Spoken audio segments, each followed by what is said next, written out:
Nandito na ang pinakamalaki at pinakabagong barko ng Montenegro Lines na si MV Santa Faustina. Titingnan natin ang pasilidad at mga akomodasyon sa loob nito. Samahan niyo kami sa aming paglalakbay dito sa loob ni MV Santa Faustina. Sa pagpasok ng Santa Faustina ay bubungad sa inyo ang malaki at spacious na car deck ng barko. Meron itong kakayahan magkarga ng hanggang 26 trucks and buses sa loob. Hindi mahihirapan ang mga PWD at elderly natin dito dahil meron itong elevator papunta sa unang passenger deck. Meron din itong dalawang staircase sa port side at starboard side papunta sa mga pasilidad at akomodasyon ng barko. Tara, punta tayo sa itaas. Sa unang passenger deck ay makikita ang malawak na hallway. Sa huling bahagi ng barko naman ay doon makikita ang mga CR ng barko. Napakasosyal at yayamanin talaga ang loob. Meron itong mirror na may sariling ilaw. Meron na ring bidet kada cubicle at yung urinals ay merong washing area. Wow! Tingnan naman natin ang mga akomodasyon sa loob ni MV Santa Faustina. Ang barkong ito ay may kapasidad na magkarga ng mahigit na 999 passengers at meron itong 5 types of accommodation. Kung trip mo mag-enjoy sa simoy ng hangin at swak din sa budget, mayroong economy class. Ito ay isang open-air bunk bed style accommodation.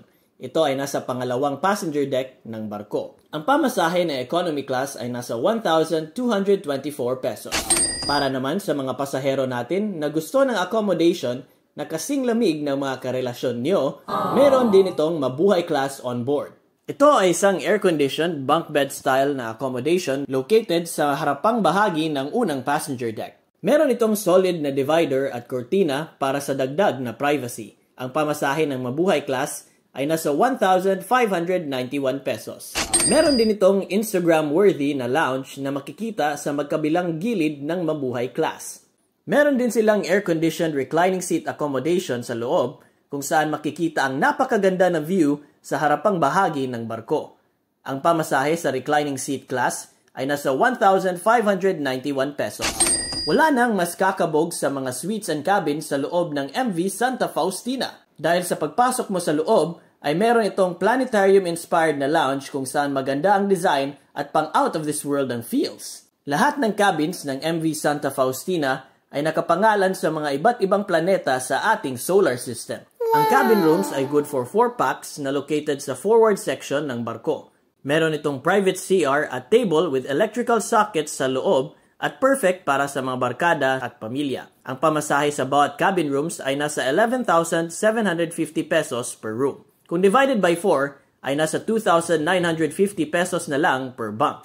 Ang suite rooms naman ay located sa magkabilang gilid ng barko. Ito ay good for 2 packs at meron din itong sariling CR at mga electrical sockets kung saan perfect for couples at maliliit na pamilya na gusto ng comfort at privacy. Ang pamasahe sa bawat suite room ay nasa 7,344 pesos per room. Isa rin sa mga pinagmamalaki on board ay ang pinakamalaking 7-Eleven convenience store sa dagat. Wow. Si MV Santa Faustina ay merong malawak na 7-Eleven at may malawak rin na seating area dedicated para sa mga pasahero. Ma-enjoy nyo na ang mga paborito niyong 7-Eleven snacks and meals on board dito sa barko. Si MV Santa Faustina ay mayroong kumpleto at modernong navigational bridge kung saan ang lahat ng equipment sa loob ay state-of-the-art at napakabago para siguradong safe ang biyahe nyo. At ito rin ay powered ng 2 units ng Weichai marine diesel engines kung saan meron itong service speed na 14 to 16 knots. Si MV Santa Faustina ay nagbabiyahe ngayon sa Batangas to Ojongan, Romblon and vice versa route. Ito ay nagde-depart kada alas 5 ng hapon at darating ng alas 2 sa madaling araw.